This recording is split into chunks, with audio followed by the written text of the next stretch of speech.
예수님께서 이 땅에 오신 목적은 혁명을 일으켜서 세상 왕국을 세우려고 하는 것이 절대로 아니었습니다.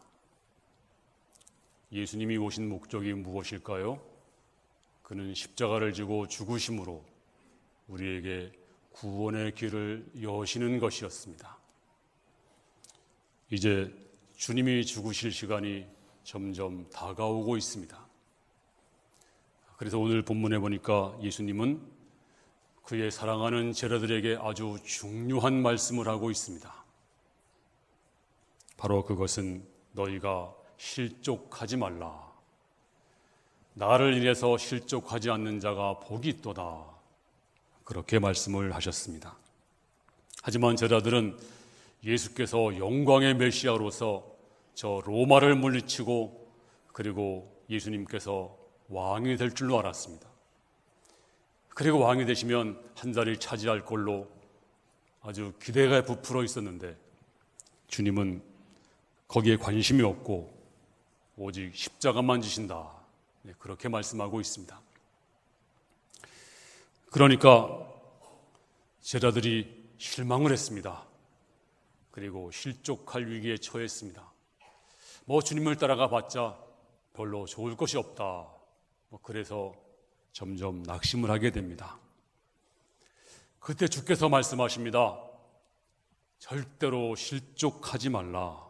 심지어 실족하면 지옥 간다. 차라리 눈을 뺄지언정 손발을 자를지언정 절대로 지옥 가지 마라. 무슨 수를 써서라도 너희는 실족하지 마라. 지옥이 얼마나 무서운가. 거기에는 구더기도 죽지 않는다. 죽음이 없는 곳이고 세세토록 소금 튀듯함을 받으리라. 그렇게 말씀하고 있습니다. 자, 우리는 가끔 등산하다가 실족하는 분들을 봅니다. 왜 실족할까요? 발을 헛디뎌 가지고 저 낭떠러지로 떨어집니다. 그래서 실족사하는 분들이 가끔 있습니다. 뿐만 아니라 공사장에서도 발을 헛디뎌 가지고 실족하는 사람들이 간혹 있습니다. 참 안타까운 일입니다. 그런데 우리의 신앙의 세계에서도 똑같은 일이 발생합니다. 믿는 사람도 실족할 수가 있습니다. 전도하다 보면 가끔 많은 분들 중에서 이렇게 말합니다. 저도 옛날에 교사를 했습니다. 옛날에 성가대원도 했습니다. 심지어는 장로도 하고 권사도 했습니다. 그런데 실족했습니다. 이런 분들을 많이 만나게 됩니다. 그래서 아니 왜 실족했는데요? 하고 물어보면 말에 상처를 받아서 또 어떤 분들은 목사가 돈을 내라 그래가지고 또 어떤 분들은 교회 분쟁 때문에 이런저런 이유로 실족한 사람들을 많이 만날 수가 있습니다. 혹시 여러분 가운데 나는 연륜도 있고 또 직분도 있고 나는 실족할 리가 없어. 나는 괜찮아. 그럴 분이 간혹 있을지 모르겠습니다. 그런데 방심하지 말아야 됩니다. 성경에 보니까 누가 실족했나요? 바로 가룟 유다가 실족했습니다. 이 가룟 유다는 주님을 가장 가까이에서 모신 제자 중의 제자입니다. 왜냐하면 재정을 아무나 맡기나요? 재정부장이었습니다. 그런데 실족했습니다. 뿐만 아니라 성경에 보니까 바울의 동력자 데마도 실족했습니다. 디모데후서 4장 10절에 보니까 데마는 이 세상을 사랑하여 나를 버리고 데살로니카로 갔다. 그렇게 말씀했습니다. 데마가 누굴까요? 데마는 바울의 동력자입니다. 그리고 몇 안 되는 친구 중에 친구입니다. 그리고 마음을 터놓고 얘기할 수 있는 정말 믿음 좋은 사람이었습니다.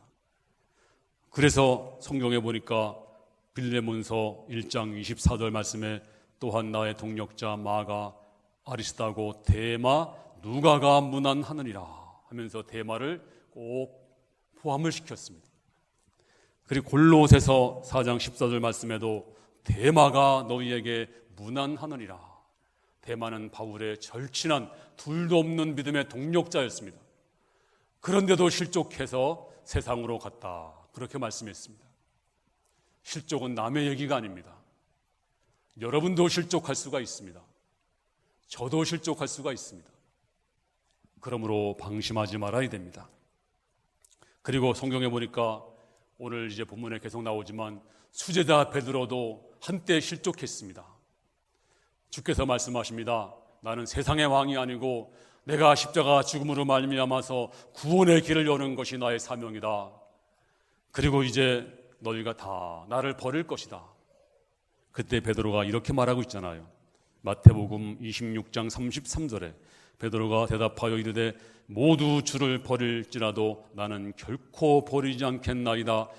내가 주와 함께 죽을지언정 주를 부인하지 않겠나이다 하고 모든 죄라도 그와 같이 말하니라.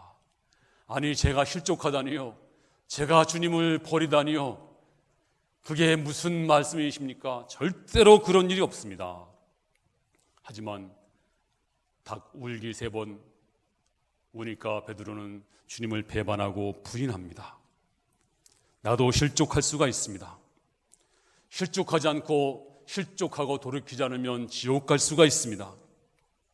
중요한 것은 나도 실족할 수 있다는 사실을 깊이 깨닫고 이 시간 자신을 돌아봐야 됩니다. 그리고 세례 요한 아십니까? 이 세례 요한은요, 실족할 수 없는 분이에요. 왜냐하면 하나님이 보내신 사람이기 때문입니다. 그런데 이 세례 요한이 이제 감옥에 갇힙니다. 그러면 예수님이 신방을 오셔야죠. 예수님이 관심을 가져야죠. 근데 예수님이 신방도 안 오시고 관심도 없으시고, 지금 세례 요한 같으면 내가 이렇게 의로운 일을 하다가 갇혔는데 주님께서 이 감옥문을 박차고 들어오시고 나를 건져주셔야지, 그 능력으로 왜 주님이 잠잠하실까? 너무나 낙심이 되고 실족이 되었습니다. 그래서 이 마태복음 11장 2절에 요한이 옥에서 그리스도께서 하신 일을 듣고 제자들을 보내어 예수께 여짜오되 오실 그이가 당신이 오니까 우리가 다른 일을 기다리오니까. 세례 요한이 누굽니까? 예수님에게 세례를 준 사람입니다. 그랬더니 하늘이 열리고 이는 내 사랑하는 아들이요 기뻐하는 자라 음성이 들리고 성령이 막 내려오셨는데 이걸 직접 목격한 사람이 세례 요한입니다. 그런데도 감옥에 있으니까 주님께서 신방도 안 오시고 관심이 없으시니 실족을 하고 있습니다. 정말 당신이 그리스도이십니까? 메시아입니까? 당신이 우리가 딴 사람을 기다려야 됩니까? 이게 헷갈립니다 하면서 세례 요한조차도 실족한 모습을 볼 수가 있습니다. 그러므로 실족은 남의 얘기가 아닙니다. 나도 실족할 수가 있습니다. 항상 조심해야 됩니다. 그리고 우리가 남을 실족시키지 말아야 됩니다. 오늘 본문 42절 말씀을 다 같이 읽겠습니다. 시작. 또 누구든지 나를 믿는 이 작은 자 중 하나라도 실족하게 하면 차라리 연자 맷돌이 그 목에 매어 바다에 던져지는 것이 나으니라. 이 작은 자 중 하나, 이 작은 자가 누굴까요? 네, 이 문맥을 가만히 보면 어린아이들입니다. 또 본 뜻은 연약한 사람들, 그리고 약한 사람들, 그리고 별 볼 일 없는 사람들, 지극히 약한 사람들, 이런 사람들이 작은 자인 것입니다. 우리 교회도 보세요. 만약에 우리가 간증을 하게 되면 배우, 스타들, 가수들, 전직 고관들, 그런 분들을 초청하지 않습니까? 또 교회에서도 돈이 많은 사람들, 뭔가 지위 있는 사람들이 떠받들지 않습니까? 그런데 주님은 그러지 않으셨어요. 가장 소외받는 사람들, 창기들, 세리들, 나인성의 가부 아들, 과부와 그 아들, 그리고 가늠하다 잡힌 여인, 그리고 저 고아들, 그리고 38년 된 병자, 누가 그를 관심을 쓰겠습니까? 만약 죽으면 잘 죽었어, 정말 잘 죽은 사람이야, 그렇게 말할 사람인데도 주님은 그를 쳐다갔습니다. 정말 주님은 작은 자를 귀중히 여겼습니다. 그리고 저들에게 관심을 기울였습니다. 근데 우리는 어떤가요? 나도 모르게 작은 자, 약한 자, 정말 무시할 수가 있고, 그리고 나도 모르게 저들에게 상처를 줄 수가 있습니다. 말로 상처를 주고 또 행동으로 상처를 주고 무시하고, 아니 목사님, 전 그런 적이 없는데요, 저는 상처 준 적이 없는데요. 하지만 나도 모르게 우리가 약한 자, 가난한 자를 무시할 수가 있습니다. 이 말이 얼마나 중요한지 모릅니다. 지금 비가 오고 있잖아요. 어떤 신혼부부가, 옛날 얘기입니다, 이제 비행기를 타고 제주도로 신혼여행을 갔습니다. 그날따라 비가 주룩주룩 내립니다. 이제 비행기에서 내리는데 비가 막 오니까 신부가 짜증이 나서 이렇게 말합니다. 우이씨, 내가 신혼여행 올 때마다 맨날 비 와. 그래서 신랑이 실족을 했습니다. 여러분, 우리가 말 한마디 한마디가 얼마나 중요한지 모릅니다. 제가 어려서 시골 교회는 풍금이 있잖아요. 그 풍금을 제가 혼자 이제 배웠습니다. 뭐 누가 가르쳐 주나요? 혼자 그냥 그냥 대충 그냥 배웠어요. 뭐 잘 치지 못하죠. 그런데 대충 찬송가를 칠 수가 있더라고요. 찬송가가 쉬운 건 아니지만 뭐 그래도 찬송가를 이제 배웠습니다. 그런데 수요일 날 제가 미리 연습을 하고 있는데 예배 시간이 됐는데도 반주자가 안 오는 거예요. 자그마한 시골 교회인데. 그런데 목사님이 이제 묵도하심으로 수요 저녁 예배를 시작하겠습니다 그러는 거예요. 제가 교만한 마음으로 조금 아니까 이제 반주를 했습니다. 근데 처음 하는 것이라 좀 떨려서 틀렸습니다. 그러니까 목사님이 보더니, 신선생, 그 당시에 제가 학생이지만 교사였습니다. 내려가! 아유, 사람들이 막 웃었습니다. 뭐 지금 같으면야 무슨 말을 해도 무슨 시험이 들겠어요. 목사님이 그래도 좋아하겠지만 그때는 사춘기라 굉장히 마음이 상처가 됐습니다. 이제 제가 목사가 돼서 그 목사님을 저희 교회로 모셨어요, 한번. 그리고 이런저런 얘기하다가, 옛날 얘기하다가 목사님이 옛날에 저한테 그렇게 하신 거 기억이 나시나요? 그랬더니 그 목사님이 정색을 하면서, 신목사, 난 그런 적이 없어. 난 그럴 사람이 아니야. 본인은 절대로 그렇게 기억을 못하는 것입니다. 우리가 말로, 우리 교회 앞에 갈보리 쉼터가 있습니다. 거기에 뭐 꽃은 뭐 어디에서 많이 볼 수 있으니까 꽃을 심지 않고 저는 거기다가 사과나무, 포도나무, 또 보리수, 배나무, 골고루 다, 또 산모루 다 심었습니다. 지금 산모루가 지금 많이들 열렸어요, 입구에. 또 포도도 많이 열리고, 또 사과도 많이 열리고, 복숭아도 꽤 많이 열리고. 그런데 제가 거기 이제 앉아서 있는데 어떤 60대 초반 되신 할아버지가 비닐 쇼핑백을 들고서 그 뒤쪽에서 뭔 소리가 나서 이렇게 보니까 복숭아를 따고 있는 거예요. 그래서 제 마음속에, 저거를 지금 따면 안 되는데, 이건 관상용인데, 먹으려고 키우는 게 아닌데, 그래가지고 조심스럽게, 저 어르신, 지금 따지 마시고 조금 익은 다음에, 큰 다음에 제가 드릴게요. 그때 따는 게 어떨까요? 왜냐하면 또 말을 조심해야지. 우리 교회 이미지가 나빠지니까 조심스럽게 익으면 드릴 테니까 그때 따세요. 그랬더니, 아니요, 이거 따가지고 이게 개복숭아가 아주 약이 된대요. 매실주 담그려고 제가 따고 있는 거예요. 벌써 보니까 많이 땄더라고요. 그래서 정말 큰일 났어요. 이거 빨리 멈추게 해야 될 텐데, 그래서 상처는 주지 않고 해야 될 텐데 어떻게 할까 하다가, 어르신, 제가 그러면 시장 가서 사다 드릴 테니까, 이게 많은 사람이 보는 관상용이거든요. 이게 먹으려고 기르는 게 아닙니다. 사람들에게 보이려고 하는 거니까 다른 사람을 위해서 제발 좀 따지 말아 주시면 감사하겠습니다. 그랬더니, 그래요? 그럼 몇 개만 더 따고요. 몇 개만 더 딸게요. 몇 개 더 따는 거예요. 어떻게 할 수 없어요. 그러면서 이제 쇼핑백이 한 반 정도 되더라고요. 가득 따 뻔했는데 한 반 정도밖에 못 땄어요. 저 때문에. 가는 뒷모습을 바라보니까 제 마음이 얼마나 아픈지, 저분이 좀 따게 할 걸, 좀 많이 열렸으면 좋을 텐데.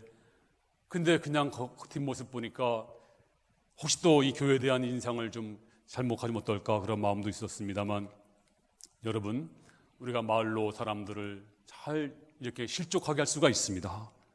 그런데 오늘 성경에 보니까 그렇게 실족하게 하는 자는 연자맷돌을 목에 메어서 바다에 빠뜨릴 것이다. 그게 나을 것이다. 연자맷돌이 무엇입니까? 연자맷돌은 곡식을 빻는 소가 돌리는 엄청난 어마어마한 둥근 돌인데요, 거기에 메어서 바다에 던지면 이건 소망이 없는 것입니다. 그렇게 하나님 예수님께서 직설적으로 그리고 분명하게 말씀하시는 겁니다. 어린은 작은 자 하나라도 실족하게 하지 말라. 실족하면 내가 너희 목에 연자맷돌을 메어서 바다에 던지는 게 훨씬 더 낫다. 그러므로 실족하지 말라. 작은 성도 하나가 실족하는 것이 얼마나 큰 범죄인가. 오늘 43절에 이렇게 말씀하고 있습니다. 43절 말씀 다 같이 읽겠습니다. 시작. 만일 내 손이 너를 범죄하게 하거든 찍어버리라. 장애인으로 영생에 들어가는 것이 두 손을 가지고 지옥 곧 꺼지지 않는 불에 들어가는 것보다 나으니라. 계속해서 말하기를 네 손이 범죄하거든 차라리 손을 찍어버려, 잘라버려. 네 발이 범죄하면 그 발을 찍어버리라. 눈이 범죄하면 눈을 뽑아버리라. 그렇게 해서라도 네가 영생에 들어가야지. 멀쩡한 사지 가지고 지옥 들어가는 거 이건 정말 비참하고 무시무시한 것이다. 그러므로 잘라버리라. 여러분, 간혹 지금도 장애 때문에 무슨 사고 때문에 질병 때문에 손발을 자르시는 분들이 간혹 있습니다. 왜 자를까요? 자르면 안 되는 걸 알면서도 자릅니다. 그 이유가 뭔지 아세요? 손발을 자르는 이유는 목숨 때문입니다. 목숨이 더 중요하기 때문에 목숨을 살리기 위해서 손발을 자르는 것입니다. 안타까워도 아파도 아쉬워도 자를 수밖에 없는 것입니다. 얼마나 고통스러워도 얼마나 아쉬워도 왜 자를까요? 살기 위해서. 목숨 때문에 자르는 것입니다. 작년에 있었던 일인데요, 목욕탕에서 한 7살 된 아이가 발목이 끼었습니다. 물 빠진 하수구에. 그런데 그 옆에 부모도 있었어요. 사람들이 다 지켜보고 있었어요. 근데 그 아이 거기서 죽었잖아요. 그 짧은 시간에 그물을 다 퍼낼 수도 없고, 가끔 머리가 긴 아이들은 머리가 끼일 수가 있습니다. 그러니까 애들을 조심시켜야 돼요. 근데 발목이 끼니까 발목이 안 빠지니까 그냥 죽은 거예요. 두 눈을 뜨고도 정말로 가슴 아픈 일이었습니다. 그 부모 마음은 어땠을까요? 나중에 신문에 보니까 이런 내용이 나오더라고요. 그럴 때는 발목을 포기해야 된다. 발목을 포기하고 목숨을 살려야 된다. 근데 그 생각을 못한 거예요. 발목을 포기할 수 있잖아요. 그 시간에, 그 귀한 시간에 발목이 빠지면 발목을 하나 잃어버리는 셈 치고 그 아이를 살릴 수가 있었는데 그걸 못한 거예요. 여러분, 주께서 말씀하시고 차라리 발목을 포기해라. 차라리 손을 포기하고 눈을 포기하라. 그리고 천국에 들어가라. 여러분, 실족하면 무서운 결과가 있습니다. 실족하지 말아야 됩니다. 실족하면 지옥입니다. 차라리 찍어버리고 잘라버리고 천국에 가라고 말씀해주고 있습니다. 그러면 이렇게 강한 어조로 이렇게 분명하게 주께서 말씀한 이유가 뭘까요? 오늘 지옥에 대해서 이렇게 설명해주고 있습니다. 오늘 48절에 다 같이 읽겠습니다. 48절 말씀 시작. 거기서는 구더기도 죽지 않고 불도 꺼지지 아니하느니라. 그 지옥은요, 구더기가 죽지 않는데요, 무슨 말일까요? 죽음이 없는 곳입니다. 제 아무리 큰 고통이라도 끝나는 소망이 있다면 견딜 수가 있는데 지옥은 그 고통이 영원히 지속되는 곳입니다. 끝나지 않는 곳입니다. 죽음이 없는 곳이고 죽음이 거부하는 곳입니다. 그래서 요한계시록 20장 10절에 불과 유황못에 던져지니 세세토록 밤낮 괴로움을 받으리라. 여러분, 이건 제 말이 아닙니다. 이건 겁을 주려고 하는 말이 아니고 성경 말씀입니다. 성경 말씀은 거짓이 없습니다. 세세토록 괴로움을 받으리라. 바로 그곳이 지옥입니다. 그러므로 절대로 지옥 가지 마라. 절대로 실족하지 마라. 너도 실족할 수가 있고 또 남을 실족시킬 수가 있으니 절대로 실족하지 말라. 뿐만 아니라 지옥은요, 하나님의 자비가 완전히 거두어진 곳. 오늘 48절에 거기에서는 구더기도 죽지 않고 불도 꺼지지 아니하느니라. 사람마다 불로서 소금 치듯함을 받으리라. 소금을 불에 한번 뿌려보세요. 소금이 어떻든가요? 소금이 가만히 있나요? 소금이 튀지 않습니까? 이와 같이 너희도 지옥에 가서 그렇게 될 것이다. 지옥은요, 하나님의 자비가 사라진 곳입니다. 그래서 부자가 물 한 방울을 구해도 물 한 방울도 거부되는 곳이 바로 지옥입니다. 그러므로 지옥 가지 말아야 됩니다. 누가 지옥 가나요? 오늘 성경에 보니까 지옥이 어떤 곳인지 모르니까 가는 거예요. 오늘 주께서 뭐라고 말씀했습니까? 내 손이 범죄하거든 이 손을 잘라버리고 눈이 범죄하거든 빼버리라. 이걸 알았더라면, 지옥이 얼마나 무서운 걸 알았더라면 눈을 뺄지언정 손을 자를지언정 지옥에 절대로 안 갔을 거예요. 무슨 수를 써서라도 안 갔을 거예요. 지옥을 믿었더라면. 근데 설마 지옥 가려고? 설마 지옥이 어디 있어? 지옥에 대해서 몰랐습니다. 누가 지옥 갑니까? 지옥을 믿지 않는 사람들, 또 지옥을 모르는 사람들. 정말 지옥이 이토록 고통스럽고 이토록 무섭다는 것을 알았더라면 무슨 수를 써서라도 안 갔을 건데, 그런데 모르면 지옥 갑니다. 주께서 이제 결론적으로 말씀합니다. 오늘 50절에 소금은 좋은 것이로되 만일 소금이 그 맛을 잃으면 무엇으로 이를 짜게 하리요? 너희 속에 소금을 두고 서로 화목하라 하시니라. 이 말씀은 동문서답이 아닙니다. 한마디로 말하면 너희가 소금이 되어라. 너희가 실족하지 않으려면 소금처럼 되라. 소금이 어떤 역할을 하나요? 소금은요, 정화하고 씻더라고요. 옛날에 가축을 잡아서 내장을 그냥 소금 뿌려가지고 막 팍팍 씻는 거 봤어요. 그리고 아무리 맛있는 음식도 설렁탕도 소금 안 넣으면 맛이 없잖아요. 여러분, 소금으로 우리 마음을 정결케 해야 됩니다. 회개해야 됩니다. 뿐만 아니라 소금은요, 숨을 죽입니다. 그 배추도 말이죠, 소금 뿌리니까 보들보들해지더라고요. 또 소금은 녹아서 형체가 없어지지만 맛을 냅니다. 이와 같이 내가 죽어져야 됩니다. 내 고집이 꺾여져야 됩니다. 교회는 어떤 곳입니까? 내가 죽는 곳입니다. 다 죽는 곳입니다.